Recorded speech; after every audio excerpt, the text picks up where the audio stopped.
95.83% of 75 equal to what? $71.88.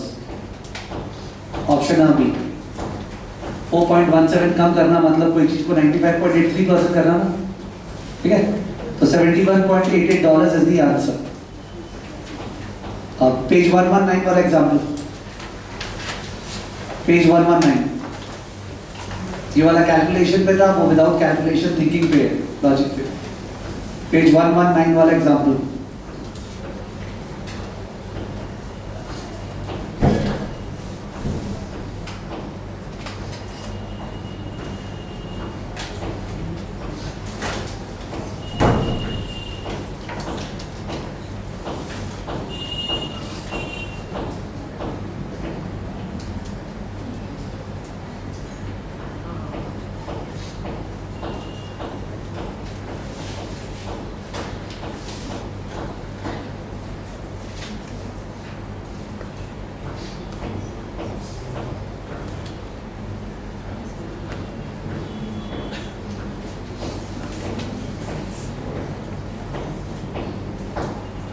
Common sense wise suppose एक cement company और एक pharmaceutical company है, कौन सा कंपनी साइक्लिकल होता है?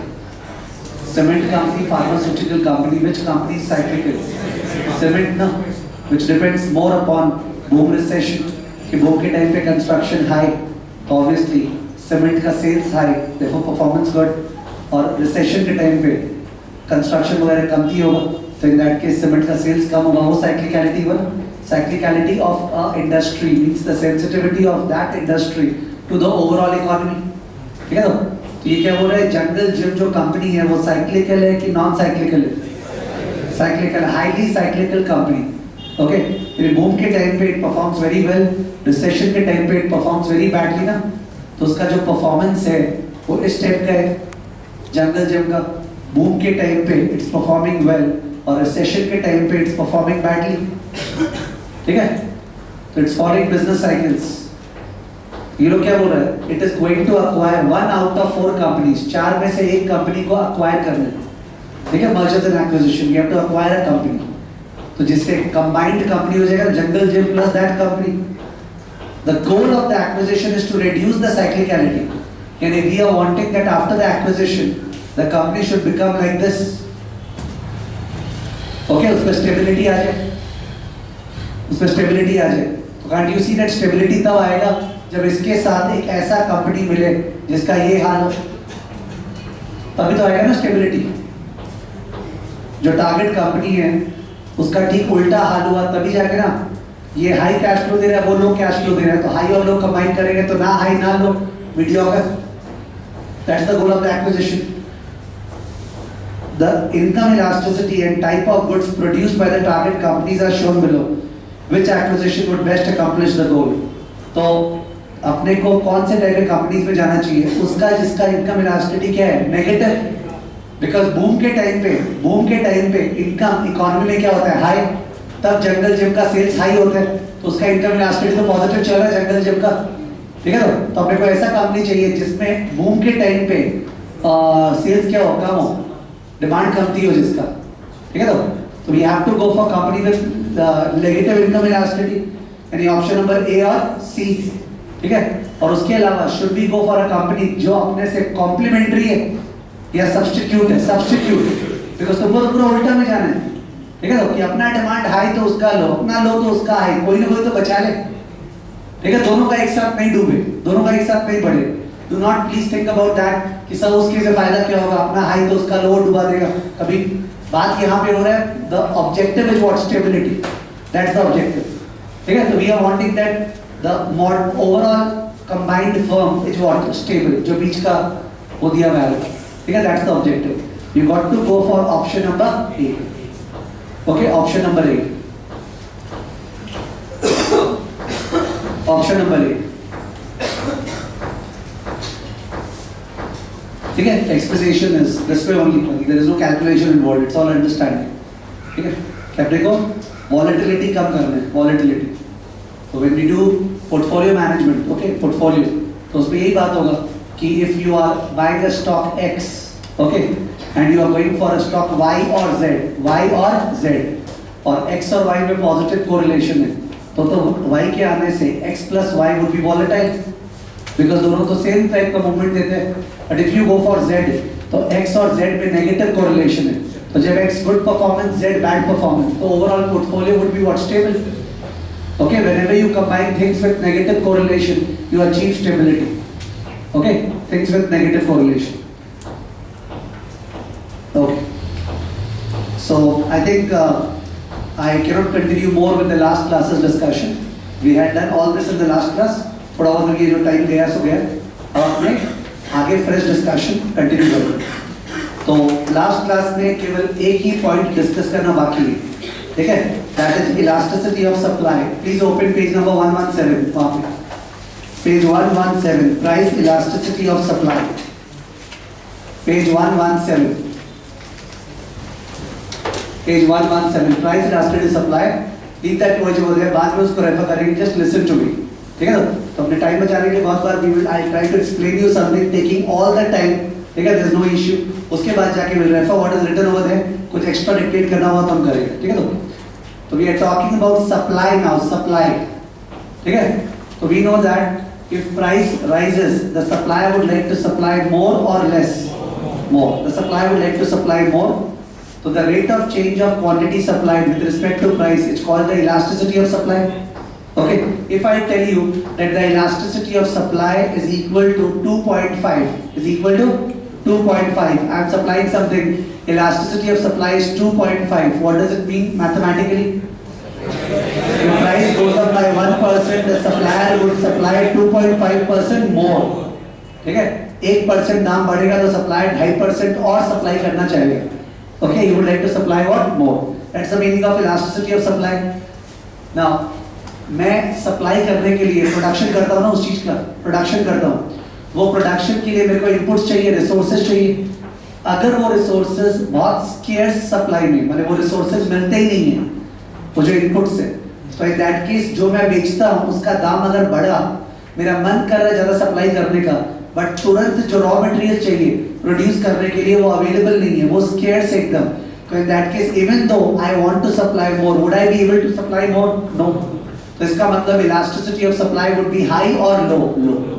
ठीक है? किस केस में? if the resource, the inputs are what? Scarce. ठीक है ना?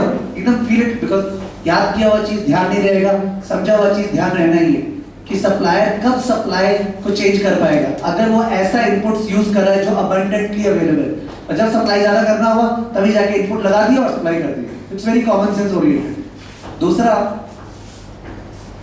Supply will also, elasticity will depend upon time frame. ठीक है? Time frame, which means that तुरंत प्राइस चेंज होने से सप्लाई करना, okay, is not very easy.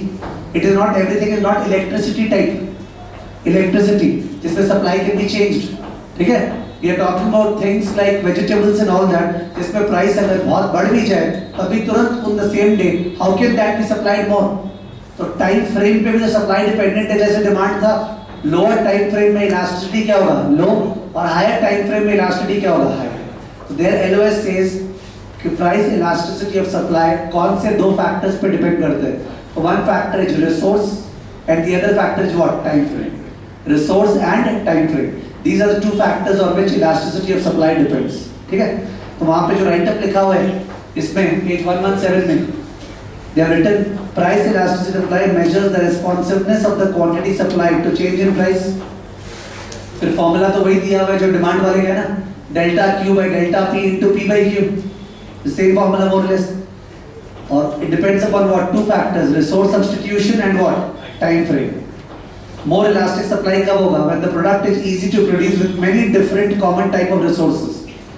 But less elastic कब होगा? When product is hard to produce and requires very specific scarce resources. Very specific scarce resources. Okay? तो that is मतलब not a huge this thing. एक single learning outcome statement elasticity of supply पे दिया हुआ. ठीक है? कि हमने को prima facie उसका awareness होना चाहिए. So पूरा चैप्टर जो है डिमांड के बारे में था, लास्ट में जाके एक एलओएस इलास्टिसिटी ऑफ सप्लाई के ऊपर दिया हुआ. ओके, वैसे आई बिलीव जो ज्यादा इंपॉर्टेंट चीज है जो बताया था उस दिन वो ये कि सप्लायर जो है वो जिस दाम पे सप्लाई करता है that is the minimum price that he wants, माने कम से कम हमको उतना चाहिए जितना मेरा मार्जिनल कॉस्ट लग रहा है। क्या लग रहा है? Marginal cost. ओके, और अगर मेरे को उससे ज्यादा मिलता है, उस एक्स्ट्रा को क्या बोलते हैं? Producer surplus. क्या बोलते हैं? Producer surplus. The supply price is the minimum price I won't supply it less than that, and the extra which I get is called what? Producer surplus. ठीक है, अभी नेक्स्ट रीडिंग्स में consumer surplus, producer surplus के बिना next chapter और उसका next chapter हो नहीं सकते। You got to be totally clear about consumer surplus, producer surplus. Okay, ठीक है, तो let's move into the next reading. It's page number 120 and 121। ठीक है, पेज 120 से है efficiency and fairness. Efficiency and fairness, और इसका जो नेक्स्ट चैप्टर है मार्केट्स इन एक्शन, वो भी एक्चुअली इसी चैप्टर से रिलेटेड है। ओके, मतलब total readings combines one reading only. इन चैप्टर्स में आई बिलीव कहीं कहीं पे too much of graphical analysis has been done, जिसके कारण the student will lose the main picture, main thrust. तो एक सिंपल शुरू का बस एक ग्राफ की डिमांड सप्लाई कर्व कैंसिल कर रहा है is sufficient to pick up the chapter. ठीक है, तो बहुत ज्यादा ग्राफिकल एनालिसिस रिक्वायर्ड नहीं, और आप प्लीज समझना कि अल्टीमेटली तुमको तो एग्जाम में जाके ग्राफ ड्रॉ नहीं करना है। The purpose of the graph is to enable retention. Okay, if it improves your accuracy it's good, otherwise if you can do the sums without the graph, okay, it's still better, you are saving your time. तो मैं पहले I am giving you a macro picture of both the chapters की what are they trying to teach. जो student को macro picture मिल गया वो बहुत बार मल्टीपल चॉइस को विदाउट इंडिविजुअल एलओएस किए बिगर भी राइट कर देगा। They are teaching in these two chapters कि what are the economic decisions that every society has to take। ये सबका किया हुआ है, you will acknowledge। पहला होता है what is to be produced, how much is to be produced, ठीक है, how is it to be produced, and who is to get the commodity। क्या प्रोड्यूस करना है, कितना प्रोड्यूस करना है, कैसे प्रोड्यूस करना है, और जो प्रोड्यूस कर लिया वो किसको मिलना चाहिए। ठीक है ना, तो ये तो जनरल प्रॉब्लम्स है। These are either captured by capitalistic society in which private players decide, or socialistic society in which the government decides, or mixed economy where partly government and partly private players decide। ठीक है, which means resources in an economy are abundant or scarce, but जो wants or the desires are what? Unlimited। So can we satisfy all our wants? No। So in that case we need to optimize the utilization of resources to the satisfaction of the more prior wants ना, जो wants सबसे ज़्यादा priority का वो satisfy करना चाहिए।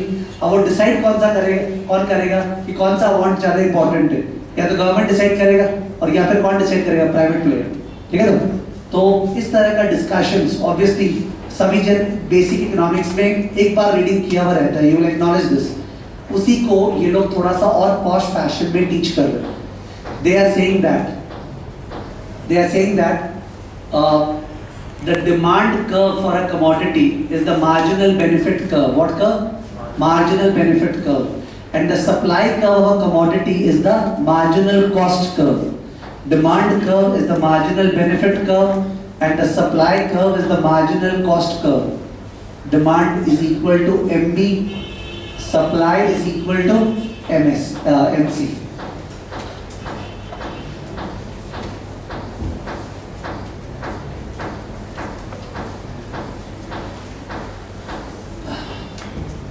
Before QE, जो QE quantity equilibrium है, उसके पहले जो क्वांटिटी है उस पे marginal benefit to the society is higher than marginal cost to the society.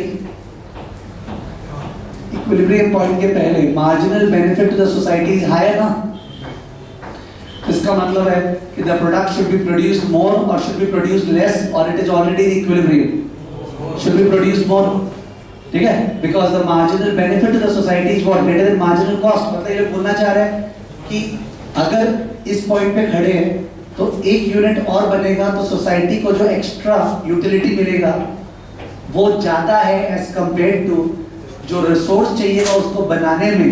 वो रिसोर्स तो कहीं और से टर्न किया आएगा ना, कोई और चीज का सैक्रिफाइस होगा, तो उससे जो सोसाइटी को लॉस होगा उससे ज्यादा सोसाइटी को क्या होगा? गेन होगा।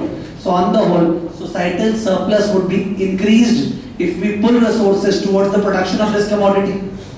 और ठीक उल्टा, अगर अपने यहाँ पे तो marginal cost is more than what? Marginal benefit, and it is so illogical that we are pulling resources from elsewhere to produce this commodity, which is giving less benefit to the society as compared to the cost incurred. So, which means that obviously equilibrium should occur over here. If this commodity is X, this much should be produced and sold at this price. वैसे ही ये graph commodity Y का है, वैसे ही ये graph commodity Z का है, वैसे ही graph commodity alpha beta सब का है. तो हर कमोडिटी कितना प्रोड्यूस होना चाहिए जहां पे उसका डिमांड और सप्लाई का क्या हो रहा है इंटरसेक्ट, उससे ये वाला पार्ट क्या हो गया, कंज्यूमर सरप्लस, और ये वाला पार्ट क्या है, producer surplus. Is that language okay with you? Consumer surplus graphically means the area under the demand curve over and above the price paid. Language से कुछ नहीं होगा. It's all a question of picking up. Consumer surplus is the area under the demand curve over and above the price paid. ठीक है? Sub producer surplus is the area under the area above the supply curve. Area above the supply curve. Supply curve के ऊपर वाला portion up to the price paid, up to the price received, up to the price received. तो ये producer surplus है, क्योंकि supplier को इतना चाहिए था, इतना उसको मिला, इतना उसको extra ये मिला ना, और ये पूरा का पूरा consumer देना चाह रहा था, पर दिया कितना, rectangle. तो ये क्या है, consumer surplus. Consumer surplus plus producer surplus is equal to societal surplus. Consumer surplus plus producer surplus is equal to societal surplus. So when is societal surplus maximized? It is maximized when MB equal to MC. When MB equal to